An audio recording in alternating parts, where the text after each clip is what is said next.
Hi everyone, my name is Jack, and ever since I was a little kid, I love planes. I read all about the planes, I also study all about the planes, and I also have a huge collection at home full of model planes. Something that I like to do is to go plane spotting with Dad. We go to a nice viewing area and we watch the planes take off and land from the airport. I am so excited to share my passion of planes with you all.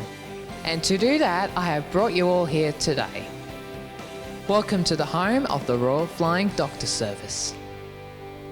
The Rfds provides emergency and primary healthcare services for those living in rural, remote and regional areas of Australia who cannot access a hospital or general practice due to the vast distances of the outback. It is one of the largest and most comprehensive aeromedical organisations in the world. This base commenced operations in 1998 and is exclusively an emergency aeromedical base, providing retrieval and inter-hospital transfers. Today, I'll be taking you through to the base to meet some of the staff, and hopefully we get to go up close and personal to look at some of these aircrafts. Let's go.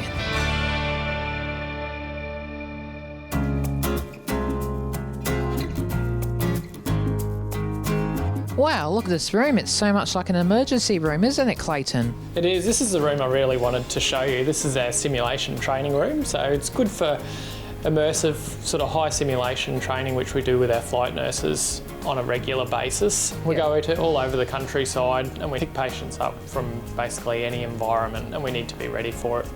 So we're quite lucky in this environment. We've got access to good technology to come in and do practice and training. So this room in particular, we can change any setting. So at the moment you can see we're standing in the middle of the outback, but we can change that to a clinical environment. So you can set it up as an emergency room. We can set it up as an environment, say going to an accident or something like that. And it just helps bring staff, get them into the mindset of the environment that they're working in. This mannequin we can control everything with the mannequin, from the eyes to the mannequin's breathing. It's got a pulse, it can speak to us. We can also do procedures to the mannequin. Someone hidden behind the room over there, they can control everything. And we've got access to some of the controls here. So you can see on the iPad here, like if you look at the eyes on the mannequin, you can actually change them yourself. So, if you want to just change it to bloodshot right now, you can push a button on the iPad. So you see the change, and it just helps to make the training more realistic. So on the wall here, like if you were to press the number 1, just as an example, that'll bring up a video just outlining us getting ready, loading the aircraft and heading off. Impressive.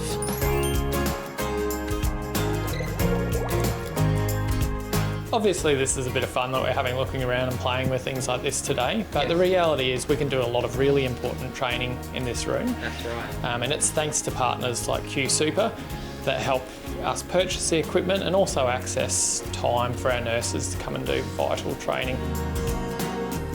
And the partners of Juice TV as well. The training room is really impressive, but I'm ready to go and check out the hangar. After you, Jack. So here we are. This is the Brisbane Rfds hangar. Wow. And this is one of our aircraft here. Whoa. So if we come over and have a look, normally we can fit 2 aircraft in the hangar here, and it's an engineering hangar as well. So it's a pretty busy space here. So if we come around, we can show you through the aircraft. Guys, this is the Beech B300 Super King Air 350C.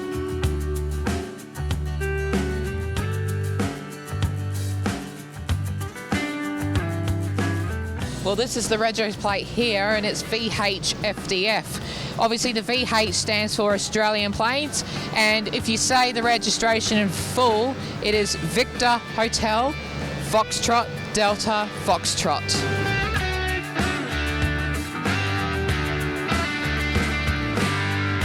Hey Jack, I'd like you to meet one of our pilots here in Brisbane. This is Steve. Hi, Steve. Hi Jack, it's lovely to meet you. So, Steve, how long have you been a pilot for here? I've been a pilot with the Flying Doctors since 2010, so just on 10 years. I spent 2.5 years in Mount Isa, up in the outback there, and then 7.5 years down here in Brisbane. How long does it take to train to be a pilot? Initially, pilot training is about a year to get your commercial licence, and after that, to have experience for their Royal Flying Doctor Service, you need about 5 years in the industry to get the hours that we require to fly our aeroplanes here. Do you often find yourself in an emergency situation when you fly out to critically ill patients? Like, have you found yourself in an emergency before? There's emergencies as far as the patient is concerned. Some patients have a higher priority than others, so we need to get to them quickly. But we always act on the advice of the medical crew about the patient, and we've always got the safety of the aircraft in mind. So no matter how sick the patient is, we always keep the operation very safe when we're flying.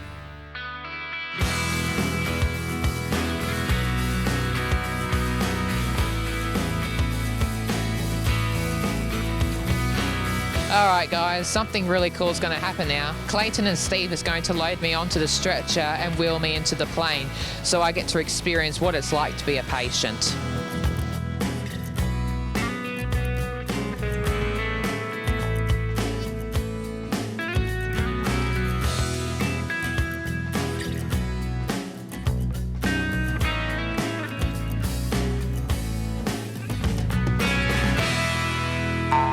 So this is how the Royal Patients in Queensland goes to hospital via the Royal Flying Doctor plane.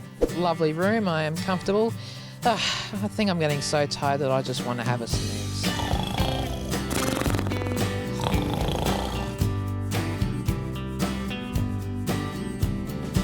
So Steve, what do these buttons indicate on the plane? Basically, like any other airplane, it's got something to control the engines. So we've got one for the power, one for the propellers, and then one for the fuel.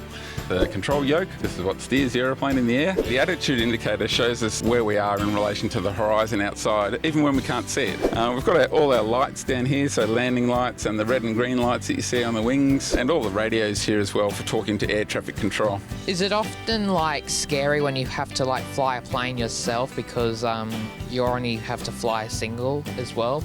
Yeah, you have to think of a lot of things yourself. So we're thinking about the weather, we're thinking about our flight planning and air traffic control, and we're also thinking about what's happening in the back with the patient. So we're making sure they're looked after and it's not too bumpy for them. We do a lot of nighttime flying, so there can be some really dark and rainy nights where we have to go around the weather and then land at a airstrip that's not very well lit. So that's the more challenging flights that we do.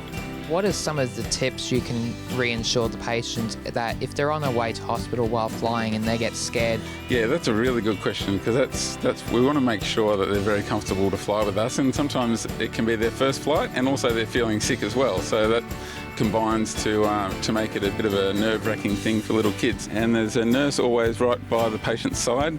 The flight nurses and the medical crew are really good at making kids feel comfortable on their flight to hospital. Steve, this has been an incredible experience. Thank you so much for showing me inside the plane, the cockpit, and getting up close with this plane. Hey Jack, thank you very much for coming out today. It's been a pleasure showing you around the Royal Flying Doctor aeroplane and what it's like to be a pilot and also a patient.